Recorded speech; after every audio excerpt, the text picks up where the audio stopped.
It's going to be either Miami or Chicago for the Celtics in the first round. Let's go over the play-in results right now on the Locked On Celtics podcast.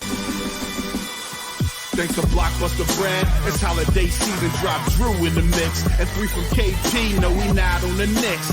Flushing competition like Al on Giannis. Juice and Big Juice, still B-Town's finest. Banner 18 going up in the rafters. Watch the C's game in locked on after. Karalis on the breakdown, clutch like a tip from D. White on the breakdown. John on the mic, documenting domination. Matter pen a back bay, it's all C's nation. Rain and Jace, how it started, raising banners, how we finish. Locked on Celtics pod, home of the winners.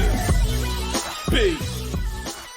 Hey there, welcome back to the Locked On Celtics podcast right here on the Locked On Podcast Network, where it's your team every day. I got you covered every single day. Bonus podcasts throughout the playoffs. So make sure you're subscribed wherever you get your podcasts. Watch the show on YouTube. Hop into the comments section. Let me know what you're thinking. If you're new to the show, I'm John Karalis. Used to play a long time ago. Now I'm a beat writer. I cover the Boston Celtics for Boston Sports Journal. I'm there at practice. I'm there at the games. I'm there in the locker room. So I have a little bit of added perspective that maybe you don't get in a lot of other podcasts. Today, we are talking about the play-in results. It's very simple. We're still waiting to see who the Celtics are going to play. They play somebody at Sunday at 1 o'clock on ABC. It's going to be in Boston, and now we know that it's going to be either the Miami Heat or the Chicago Bulls. How funny that those two teams are back in the play-in, playing each other. Chicago gets a little bit of potential for revenge to beat Miami after losing to them, blowing a fourth quarter lead, in Miami going on this ridiculous run to the NBA Finals. Why don't we bring in our buddy, our friend, our pal, Tom Westerholm, Tom _ NBA on the tweets. What is going on, Tom? Not much, man. I'm enjoying Celtics fans kind of like, wow, Chicago, they really they beat you last time, huh? Man, they beat you. You better what are you gonna get some revenge? You gotta get some revenge. You gotta get some revenge. Yeah, it would be a shame if you didn't get any revenge. That would be very embarrassing for you. So yeah, I would hate that for you. Yeah. Yeah. Is there a better matchup for the Celtics heading into a 1-8 matchup than Chicago? I think that would be a fun. How funny, like the one team that they played heading into the play-in tournament that they had to beat by 100 points, and they did hack a Drummond and all that stuff. And now here they are in the first round. You want revenge? Oh, we got some revenge for you, buddy. Here we are. I mean, be fun. Yeah, I mean, honestly though, either way, I don't want to step on anything. I mean, how worried about the Heat, really? Like, I don't know. The Heat haven't been that good this year. I've been saying from the beginning, I don't fear any of these teams in the first round. I don't fear any Eastern Conference team. We can speak broadly for a second. Considering how the East has gone this year. We came in thinking like, okay, hey, Milwaukee, always a threat. Orlando is like one of those dangerous teams, and they've given the Celtics some problems. And Cleveland, they're big and all that stuff. And you go through the course of the season, you're like, okay, well, Orlando's still big and tough, but they're not a real concern. Yeah. Cleveland is still big, and the Celtics have problems with, teams with size. That's kind of how it goes, but not a concern. Milwaukee, I mean, they've just been a mess. Yeah. So the biggest concern I have is like, wow, Kobe White has just been playing amazing. That's the biggest concern I have. Like, oh my God, how do you stop Kobe White? And you're like, wait a second. It's still the rest of the Chicago Bulls. Not a concern. But yeah. So, I mean, speaking broadly, I've been saying no game sevens all throughout their path in the East. I might amend that to like maybe a game 6 along the way. I don't know. Am I being too cocky? Yes, Joe Mazzulla will be very mad at you because the path I'm not playing for him. That's true. That's true. But the path that you have to take is the path that you have to take, right? It's Isn't very that true. the thing? It's a very Isn't Joe that Mazzulla. That's his his message. entire ethos right Yes. now is Yes. the path you have to take is the path you have to take. So yeah, I mean, look, I think things are breaking nicely for the Celtics in terms of path, right? Like there's Mhm. no denying that. The Sixers winning, I mean, that's a tough matchup for the Knicks if Embiid is. I mean, he didn't look good tonight. I He will did say, not look good. He did not like, look good. and I know, like, you're not a big Embiid guy, but I think it looked like more than just, I mean, he just didn't look healthy. Like, he didn't look, No. I mean, look, he was engaged. He was trying. It just didn't look healthy. I'm not a big Embiid guy. Yeah. Because of other reasons. I'm Yeah. also not going to deny his abilities and deny that he was having potentially another MVP season, and that the Sixers at full strength this year were a bit of a revelation. Yeah. But it's also why a lot of Sixers fans have spent the past month or so saying, you know what? Don't bother rushing Embiid back. Like this result, I think, for the Sixers and their fans, like, yeah, yay, but also, do we really want this? Do you really want this? Because it's just gonna push Embiid. Yeah. He looked gassed. He looked tired. The Miami threw a zone at the Sixers, and it mostly worked for a long time.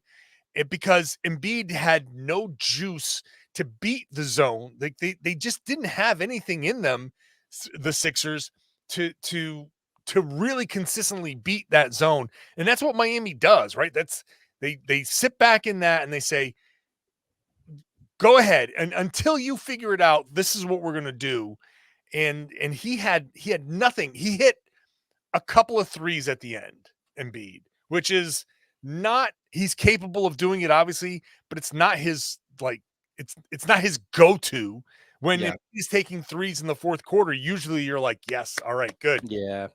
Down, and he's taking those shots. So it doesn't bode well for the Sixers, right? And so, but that matchup with New York, interesting. Like, yeah. I don't know. I don't know how that's going to go. I don't know how. I'm going to guess New York, but I don't know. Yeah, it's teams that really have ways of hurting each other, like these. Because I really like New York. New York's, I mean, of the teams in the Eastern Conference that I kind of like respect right now, like New York's kind of the only one. Like, absolutely. The Bucks are kind of, I'm with you. I mean, like you respect the Pacers for having a nice little season, and Halliburton's awesome, like that kind of stuff. But like the genuine top tier teams, it's like New York is good. I like New York. I think they're a respectable, good playoff play team. hard.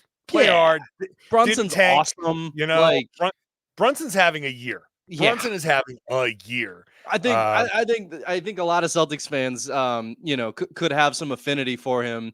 Just looking at him as kind of this like Isaiah Thomas type year, right? Where it's just like, wow, this guy is awesome right now. So I mean, I really like the Knicks, but like, yeah, I mean, you look at like the size, there's like Maxi's not going to be very easy for them to deal with. Like that's just it's a very interesting little matchup.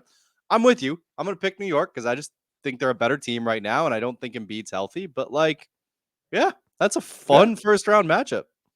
Yeah, who knows? Who knows how that's going to go? There's a path for the Celtics and Sixers to still meet because Philly, as bad as they looked, they have some time off, and the first round series is extended. So if they can get healthy somehow, maybe they get past New York, and a second round matchup against either Milwaukee or the Pacers, they could get past either of those two teams. There's a chance that even though the Sixers avoided Boston here in the first round, that the Celtics and Sixers could face each other in the Eastern Conference Finals. It's not out of the question, even though I'll put that as unlikely. Unlikely. Now. It would be kind of funny if the Celtics faced a play-in team in the Eastern Conference Finals for the second year in a row, but unbelievable, right? It would be unbelievable. Yeah. But that's kind of where we're going here. But let's look at who they might face in this first round, especially with Jimmy Butler's injury. For people who didn't watch, this could be the thing that changes things, and why I just preemptively booked hotels in Chicago. We'll talk about that in just a second. Today's show is brought to you by Monopoly Go. You know, I have been told by some people that I have a little bit of a competitive side. My my wife and I have gone to many things, some like axe throwing, events, things you do with your friends. And when I miss a target and I start mumbling to myself, everybody laughs at me because I'm competitive. And my competitive side is a big fan of Monopoly Go. I'm sure you've heard of it. It's been downloaded over 150 times. 150 million times. That 150 times wouldn't be great, but 150 million times like Monopoly has. Yeah, it's a great twist on Monopoly where you play not one, but hundreds of Monopoly boards in crazy locations, building up amazing cities that bring you big money.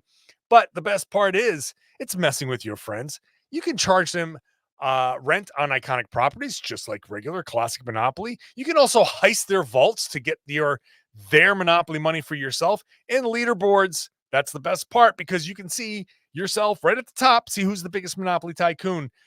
It's not just my competitive side that loves it, though. You can team up with friends and people all around the world in time tournaments and earn huge rewards. So get in the game and join your friends. Download Monopoly Go now free on the App Store or Google Play. Thanks for making Locked On Celtics your first listen every day. Go check out Locked On Sports today. It's free. It's 24/7. It's streaming on YouTube. It's all the biggest stories in the sports world there all day, every day. So you don't have to deal with the fake arguing on the other big networks. Go check it out there or on the Amazon Fire TV channels app. It's available. It's fun. It's a good thing to put on the background and leave it on and just enjoy your day. All right, Tom, the Miami Heat lost. It was a tight game. It was a close game. Jimmy Butler went down, grabs his knees, screaming in pain, then stays in the game. And then he's like, oh, he looks fine. But then after the game, he's limping out. And Shams Charania says it's feared to be an MCL injury, which would mean not only does he miss the next play-in game, but he's probably going to miss the entirety of the playoffs. This could impact the beginning of his next season. So that right there, I don't know how Chicago is going to look against Miami. Chicago has this knack for looking great for stretches and then just looking completely lost for stretches. So I don't know who's going to win that game, but if it's Miami, let's spend this segment saying if it's Miami, obviously facing them without Jimmy Butler is a huge, huge advantage. And that I thought the Celtics would win a series against Miami regardless. Yeah. Now, if Miami does squeak out a win against the Chicago Bulls, I don't know if they win a game against the Celtics. Sorry, Joe Mazzulla, for saying that it's going to go a certain way and set those expectations, but I just don't see how Miami can do it. Yeah, I mean, especially look, they lost an all NBA caliber guy last year in Caleb Martin, just becoming Caleb Martin again, too. Like that's tough. Like, And Gabe Vincent went to the Lakers. Two. So, they lost two all NBA caliber guys. The two guys that completely just decimated the Celtics with outlier shooting performances. One turned back into the pumpkin, and one is now not anywhere near what he was. He's part of the Lakers. In another place. Pumpkin, he's a pumpkin with some gold on it. Yeah, so I mean, I think, look, either way, right? Like, I mean, and look, Miami does weird stuff. Like, you feel like you have to kind of add that caveat, right? Like, yeah, sometimes but it's always kind of been based, like last year's run was based around the incredible hot shooting, but then like the first round series was also based around like Jimmy Butler being amazing. right? Like he was first series, second series, just played out of his mind, was just awesome, killer, all that stuff. He was great. It's like, lose your best player, lose your two other best players by them, reverting to the mean. And the Miami's just not that scary. That's how it should be, right? If you're the one seed and you went all year and you were as dominant as the Celtics were dominant, the reward is supposed to be that you get a first round series that isn't so scary on paper. Doesn't mean you don't take it seriously. Doesn't mean you don't take Kobe White seriously. Doesn't mean you don't take, whatever collection of players Miami is able to put out on the floor seriously. Bam Adebayo, you still have to beat NBA players to move on to the next round, and NBA players are really good, but it's just not. It would look even hobbled Joel Embiid would just look a lot more daunting to the Celtics in the first round than either of these options would. Look, I said it in a previous podcast. It's going to be a phrase that I probably repeat throughout the course of these next 2 months for the Celtics. There's two words that I put on them for this playoff run. They have to be methodical and they have to be ruthless.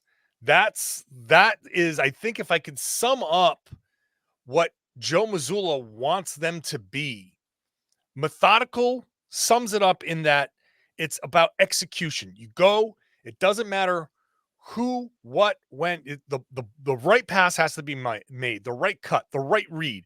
If it's shoot, then shoot. If it's pass, then pass. If it's cut, then cut. Be methodical and be ruthless. Ruthless means just don't stop doing it. Don't let up. Don't, whatever cliche you want to throw out there. If you're up by 20, go up by 30. If you're up by 30, go up by 40. And the other team has a say in that.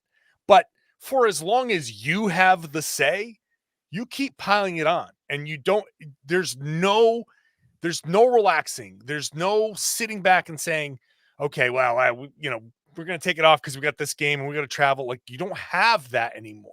Mm-hmm. So if being methodical puts you up by 50, be ruthless and go up by 50. And that's, don't sub Tatum out, don't sub Jaylen out. Like, sub them out when, okay, it's the Simpsons meme. Stop, they're already dead. But that's it. And so if it's Miami without Jimmy Butler, so be it. That's how it goes. No one cried, and no one in Miami cried for Boston when Jayson Tatum sprained his ankle in Game 7, right? You start saying Jayson Tatum sprained his ankle and he was a sprained ankle away from the Celtics pulling that comeback, and everybody in Miami was like, oh, cry your excuses. Sorry, this is how it goes. I didn't want Jimmy Butler to get hurt. I don't want anybody to ever get hurt. But these are the circumstances. This is how it is. So if whatever Miami throws out there, you face who you face. If Butler is somehow able to play, great. If he's not, then that's how it is. Whoever they throw out there, you play as hard as you can. You be as methodical as you can. And if that means going up by 40, be ruthless and do it. Yeah, and I think this year's team has shown the tendency to do that, right? We've seen them. We've talked about it a bunch of times, but how many games have we seen this year where it's like, oh, the Celtics should have won this by more than they did?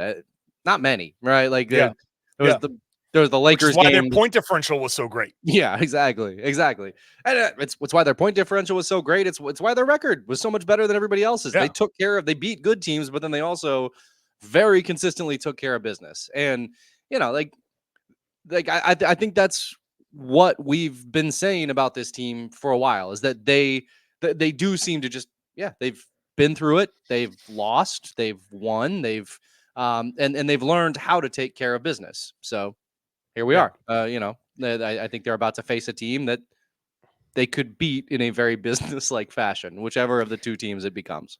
I think my final point, if they face Miami, is that the matchups dictate that Miami can't go zone. And that's a big part of what they do. Yeah.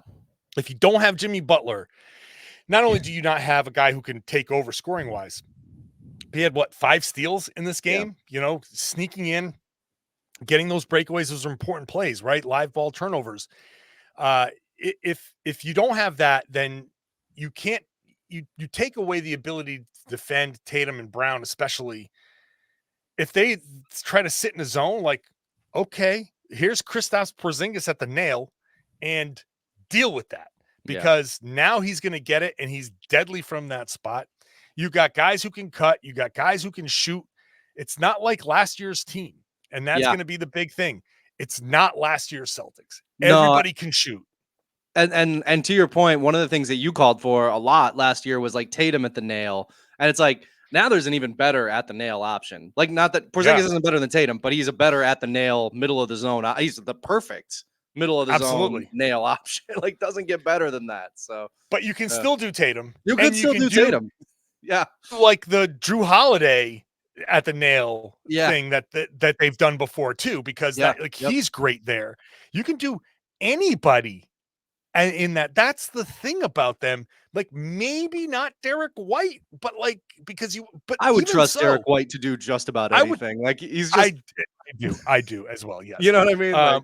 Yeah. But like, the point is, if you want some size and shooting there, you can have multiple options. Horford in that spot would be amazing. So point is, if they try the zone, the Celtics would be like, oh, great. This is awesome. Thank you. The only thing that can hurt the Celtics is the switching. It forces them into some more isolation, and even that, you're going to throw Miami's going to throw poor individual defenders out there. Yeah, Hero, Robinson, they're going to be, and if Porzingis is on the floor and he just sits there in the corner, Bam Adebayo has to cover Porzingis in the corner, and then the Celtics on the other side of the floor are just going to target bad matchup after bad matchup after bad matchup.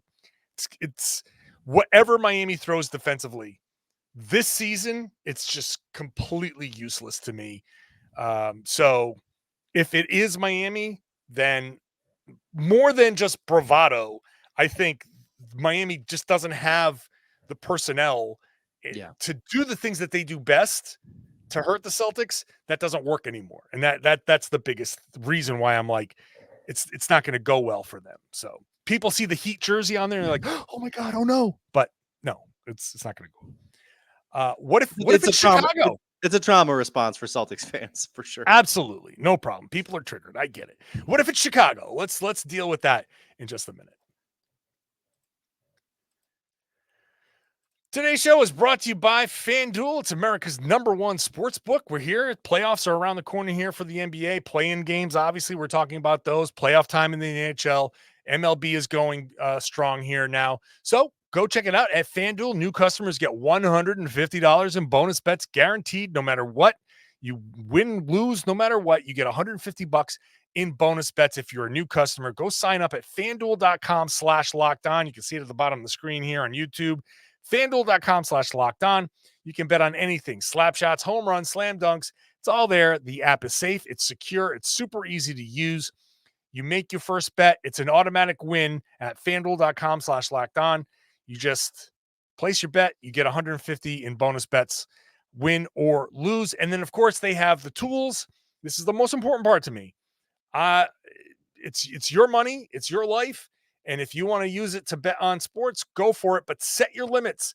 Do it responsibly. Don't go overboard. You can have some fun. Use your disposable income. Place a few bets. Have some fun betting on sports. That's fine.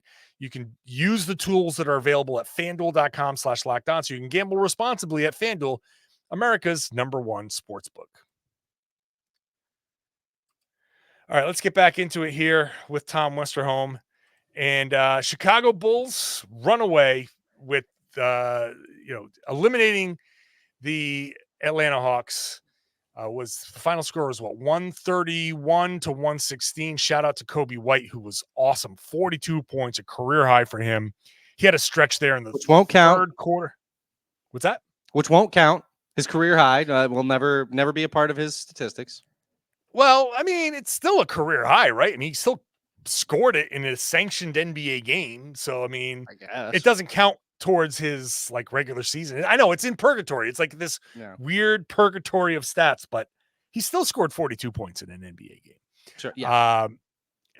Which, hey, he was awesome in this one. And So Chicago dumps Atlanta. Trae Young, because I have to mention that Trae Young was a minus 27 in this game. Awful. 4 of 12, 3 of 8. Just way to go, Trae Young, man. He's just.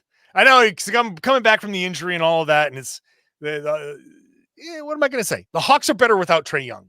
The Hawks, the Celtics. I can guarantee you, the Celtics were licking their chops at playing the Hawks again with Trae Young there versus what happened in Atlanta with Trae Young not there. I can tell you that much. But yep. What is not the case. What is understood does not need to be said on this from this podcast. Our opinions on that particular matchup. So the Chicago Bulls. It is funny that Chicago and Miami play in the play-in game again.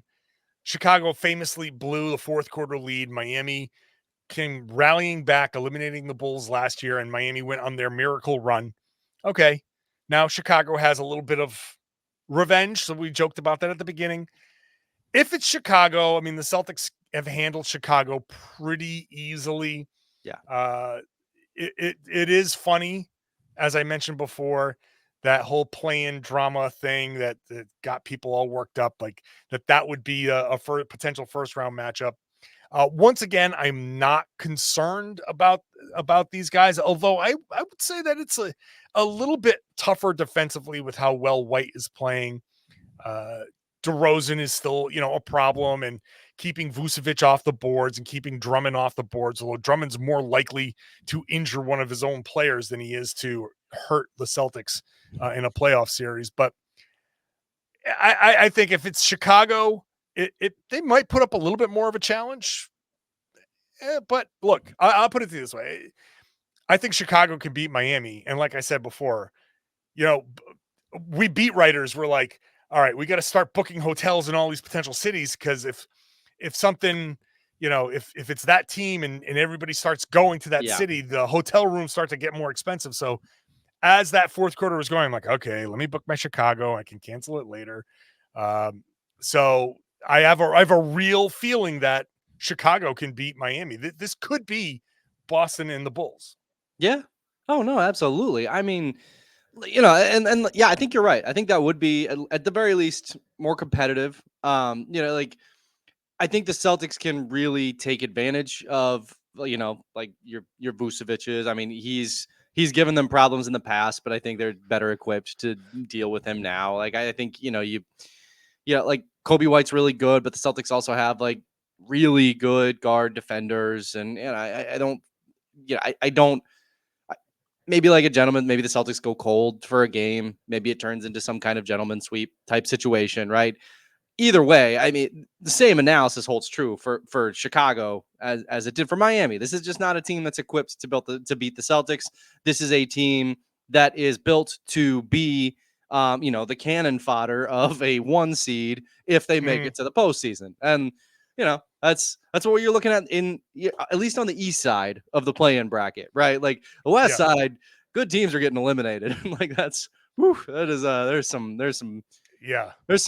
good teams that are in danger of their season ending here. But like that's not necessarily the case on the east side. Yeah. It's like, this is just not a deep conference, shall we say. And Caruso, like I was saying about like Andre Drummond, just I can't understand what he was doing. Like he was running back up did he not see Caruso standing, that was bizarre, like, directly in front of him? That was weird. Really he stepped weird. Right on his foot. Yep. It was, I don't know what's going on. Is he colorblind? Like did Caruso just blend into the Bulls logo on the floor? I have no idea, but he stepped on Caruso's foot. Caruso came out. He ended up missing most of the game. He tried to come back in, and then he came right back out and missed most of the game. And I don't know what his prognosis is going to be. Yeah. It's another situation where here's Chicago with their best individual defender and a great two-way player, a threat to hit threes. If you're helping, you can't really help off of him. Now, if he's gone, that's another, okay, take him out, put another potential target out there for the Celtics to attack. And Yeah. not that the Celtics needed a hand, but they'll sit there and say, oh, all right, well, if Caruso can't play, then all right, hey, those are the breaks, and we'll just do what we got to do. I think to your point before about Butler being out too, like there's a real chance that the Celtics start the postseason. Usually you get to the playoffs and things get a little more clogged up. So it's like, you see the Celtics playing this regular season, beautiful basketball, balls whipping around, guys are finding people, everything's flowing real nicely. You kind of expect that to start to break down a little bit in the playoffs. And I think for a lot of people who don't believe in the Celtics, that's one of the things that they kind of want to like, oh, well, can the Celtics keep doing this in the postseason? I don't know. And it's like, I think they'll be able to figure out certain things. They're a really good team. But also now it's kind of looking like the first round, like they could have a real chance to just continue that beautiful game right along its merry way. Right. Like, because, especially, if Caruso's out, like, who's going to stop anybody from driving? What's going to stop that person from kicking? What's going to stop that person from, like all the stuff that we've seen all year? I don't really see a way that either of these teams as constructed can slow that down. Here's what it doesn't allow the Bulls to do. It doesn't allow the Bulls to switch. Yeah. And so what you're watching when the Celtics face especially in the playoffs, and they face it late in games, when teams start to switch, it just becomes hunt the matchup, and it becomes a lot of ISO ball. Because if you're switching, and especially now with the way the whistle is being blown or not being blown, you can hold, you can grab, you're throwing, you can run all the plays that the Celtics are trying to run. But if you're being held and grabbed and that's allowed, then you're not going to be able to get to the spots that you're trying to get to. And it just becomes, the clock starts to tick, and you're like, all right, well, now we're at 9 seconds on the shot clock. The offense looks a little janky because the defense is switching and holding and all of that stuff. Now you've got to go to an ISO. But if you can't switch, if you're throwing weaker defenders on the floor and you have to go to some junk, which like Miami with the zone, or you say, hey, our only chance here is to blitz Tatum, blitz Jaylen, and hopefully he gets it. Like, we'll blitz him and we'll throw somebody rotating over to try to jump into a passing lane. But if you do that and the Celtics read it right, then you've just taken two guys to commit to one, and now you're 4-on-3. And if you take that third guy out, now it's a 2-on-1. And that's where Joe Mazzulla is talking about. We got to create these 2-on-1s around the floor. That's where the Celtics break you down. And that's where that beautiful game comes in. So if Chicago or Miami, whoever it is, if they can't switch because they have to put weaker defenders on the floor and they have to keep one of their bigs out there who can't switch, definitely can't go 1 through 5, then the Celtics just start whipping it around. And we're going to have a lot of the conversations about like, wow, this is what we're supposed to be seeing. And then what you're going to see in like the second and third rounds is going to be like much more ISO. Where did it all go? Because those teams are better and healthier and they're going to switch a lot. Yeah. And that's what's going to happen. So, but if the Celtics don't face any switching in this first round, you're right. This is going to be like 32 assists and 130 points and a cakewalk. Yep, for sure. And again, that's the gift you're given as a 1 seed. That's it. All right. Well, we'll see. We'll get a little more clarity, and then Friday night we'll figure out who the Celtics are playing, and then we'll go from there. So, well, Tom, appreciate you staying up late to talk basketball after these games. Thank you so much. Appreciate you, man. And I always appreciate you, the listener, you, the watcher, you who is taking this show with you wherever you go, sharing it with somebody, whatever it is. I appreciate it very, very much. Would love it if you now hop into the comment section on the YouTube page. Let me know what you think about everything that we've been saying, and then share the podcast, spread the word, tell everybody they should be listening to and watching the Locked On Celtics podcast. Is right here on the Locked On Podcast Network, your team every day.